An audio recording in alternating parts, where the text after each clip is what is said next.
Objectives of management. अब objectives मतलब क्या, मकसद, ठीक है, आपका मोटिव, किस चीज़ के लिए आप कोई काम करते हो।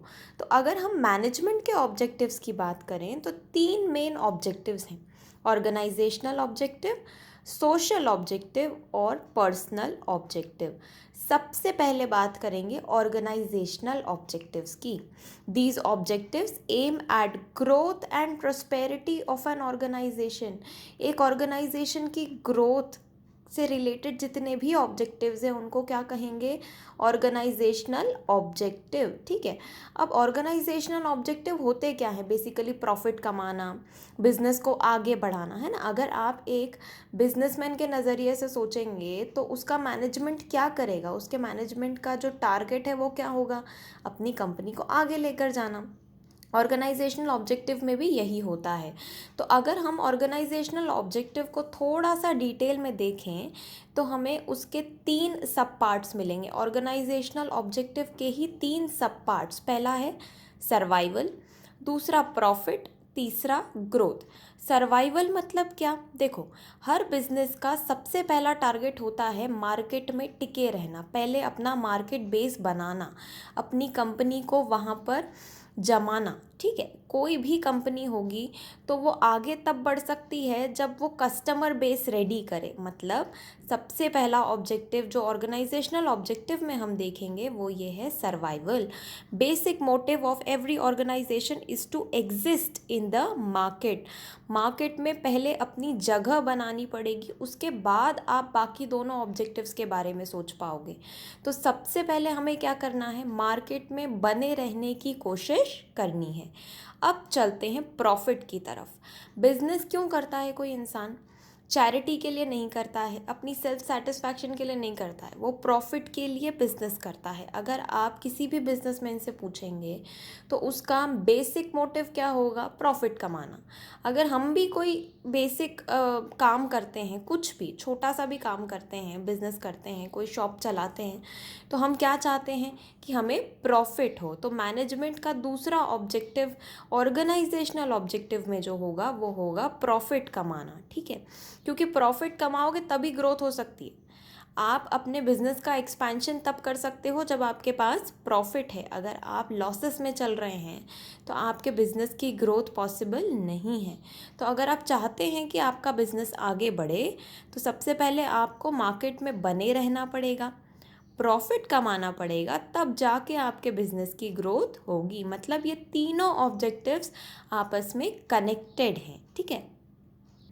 अब एक लाइन यहाँ पर हमारे पास बहुत इंपॉर्टेंट है, profit is the reward for bearing risk. देखो एक बिजनेसमैन जब बिजनेस करता है तो वो रिस्क उठाता है और उस रिस्क का रिवॉर्ड क्या है, प्रॉफिट, क्योंकि जितना ज़्यादा रिस्क उतना ज़्यादा प्रॉफिट।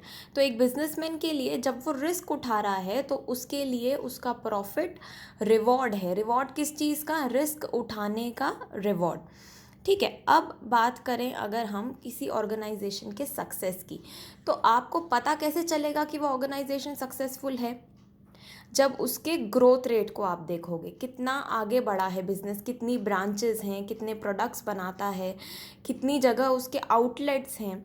तो आप उस ब्रांचेस के नंबर से, उसके प्रोडक्ट के नंबर से जज कर सकते हो कि वो ऑर्गेनाइजेशन कितनी सक्सेसफुल है या नहीं है। ये बात हुई ऑर्गेनाइजेशनल ऑब्जेक्टिव की। अब बात करते हैं सोशल ऑब्जेक्टिव की। सोशल ऑब्जेक्टिव मतलब बिजनेस की सोसाइटी की तरफ रिस्पॉन्सिबिलिटी। देखो एक बिजनेस जो है वो सोसाइटी के रिसोर्सेज को यूज़ कर रहा है, ठीक है। तो उसकी रिस्पॉन्सिबिलिटी तो बनती है ना सोसाइटी की तरफ, उसको सोसाइटी को इन रिटर्न कुछ देना पड़ेगा। अब वो क्या देगा, देखो वो क्वालिटी प्रोडक्ट सप्लाई करेगा तभी बिजनेस चल सकता है। जिस दिन आपने अपनी क्वालिटी के साथ कॉम्प्रोमाइज़ किया या अपने सोसाइटी के साथ चीटिंग करी तो आपका बिजनेस नहीं चल सकता है। तो बिज़नेस को सोसाइटी की तरफ अपनी रिस्पॉन्सिबिलिटी बहुत अच्छे से पूरी करनी होगी। क्यों, क्योंकि वो सोसाइटी के रिसोर्सेज यूज़ कर रहा है, उसके ऊपर रिस्पॉन्सिबिलिटी है ना। यूजिंग इन्वायरमेंट फ्रेंडली मेथड, देखो इन्वायरमेंट को कम से कम डैमेज पहुंचाएंगे तो हम सोसाइटी के लिए कुछ अच्छा कर पाएंगे, हम सोसाइटी को उसके दिए हुए रिसोर्सेज के बदले में कुछ रिटर्न में दे सकते हैं, है ना। अब नेक्स्ट है providing employment opportunities to weaker section. देखो एम्प्लॉयमेंट अपॉर्चुनिटी कैसे प्रोवाइड करेगा बिजनेस, अगर कोई बिजनेस है नया तो वहाँ स्टाफ की ज़रूरत है, स्टाफ की ज़रूरत है तो इससे क्या हो रहा है, सोसाइटी का बेनिफिट हो रहा है। कैसे, एम्प्लॉयमेंट अपॉर्चुनिटीज़ बढ़ रही हैं, जितना ज़्यादा बिजनेस बढ़ेगा उतनी ज़्यादा एम्प्लॉयमेंट अपॉर्चुनिटीज़ भी बढ़ेंगी और कंट्री की जीडीपी में कंट्रीब्यूशन आएगा, सोसाइटी का डेवलपमेंट होगा। तो एक कंपनी को कोशिश क्या करनी चाहिए, वीकर सेक्शन, जो हमारी सोसाइटी का वीकर सेक्शन है उसको एम्प्लॉयमेंट अपॉर्चुनिटीज़ प्रोवाइड करे ताकि डेवलपमेंट जो है वो हर तरफ से इक्वल हो सके। अगर सोसाइटी आपसे खुश है तो आपका बिजनेस अच्छा चलेगा, लेकिन अगर सोसाइटी आपके प्रोडक्ट से, आपकी सर्विसेज से या आपके किए हुए काम से खुश नहीं है तो आपके बिजनेस का सरवाइव करना मुश्किल है। आप सरवाइव करते हैं सोसाइटी की वजह से, तो आपको सोसाइटी की तरफ अपनी रिस्पॉन्सिबिलिटी पूरी करनी पड़ेगी। एक एग्जाम्पल देखते हैं, देखो आईटीसी, हम सबको पता है आईटीसी कंपनी क्लासमेट नोटबुक्स बनाती है ना। तो क्लासमेट नोटबुक्स जब भी कोई खरीदेगा, आईटीसी कंपनी क्या करेगी, उसका कुछ पार्ट जो है वो एजुकेशन और बाकी नोबल कॉजेज़ में डोनेट कर देगी। इससे आईटीसी कंपनी क्या कर रही है, अपनी सोशल रिस्पॉन्सिबिलिटी पूरी कर रही है।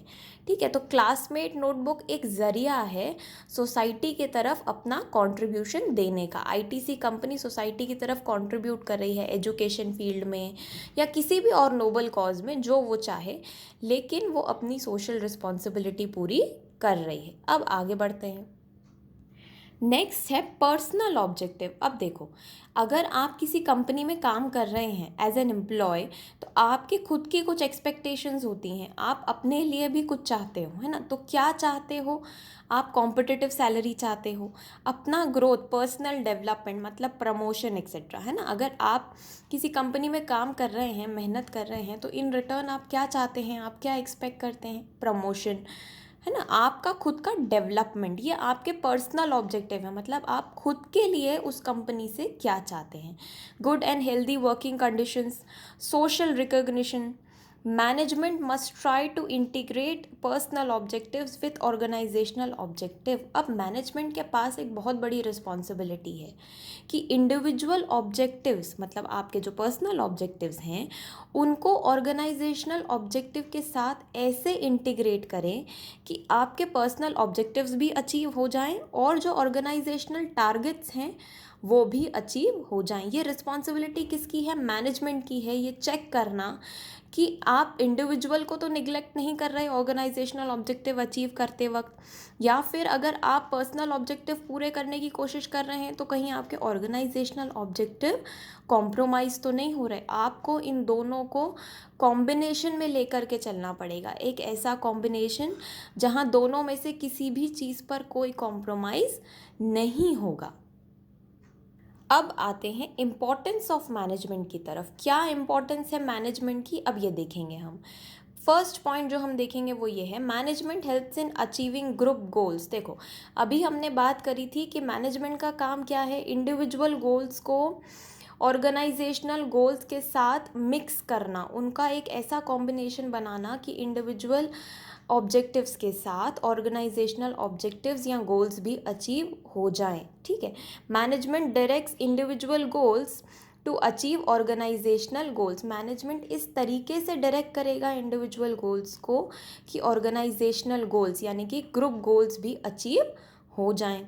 अब नेक्स्ट पॉइंट है मैनेजमेंट इम्प्रूव्स एफिशिएंसी। देखो ये हम पहले भी देख चुके हैं फीचर्स में, हमने क्या देखा था, मैनेजमेंट का काम क्या है, काम इफेक्टिवली और एफिशिएंटली करवाना। देखो management insist on effectiveness and efficiency, ये मैनेजमेंट का बेसिक काम है कि काम ठीक से हो, टाइम पे हो और बिना किसी वेस्टेज के हो। Management tries to reduce the cost and increase productivity. Management का बेसिक काम क्या है, कॉस्ट कम से कम हो और प्रॉफिट ज़्यादा से ज़्यादा, प्रोडक्टिविटी मैक्सिमम होनी चाहिए और कॉस्ट मिनिमम। अब चलते हैं नेक्स्ट पॉइंट की तरफ।